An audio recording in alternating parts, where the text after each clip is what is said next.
আজি মেইন হাইৱেত একদম বাইক চলাবৰ কাৰণে বহুত অসুবিধা হৈছে, যিহেতু বাইকটোত মই মিৰৰ লগোৱা নাই, লুকিং মিৰৰ। তো লুকিং মিৰৰ লগোৱা হোৱা নাই কাৰণে বহুত অসুবিধা হৈ আছে।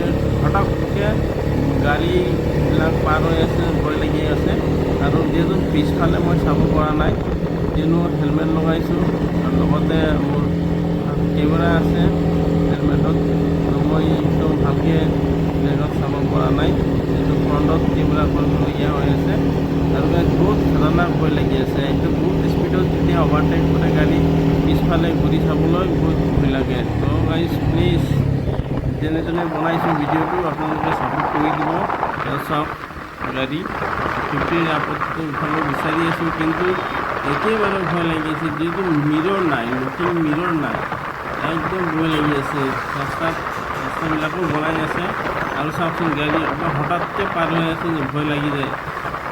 গাইজ প্লিজ, নেক্সট ভিডিঅ'ত মই FJ42 টপ স্পীড কিমান আছে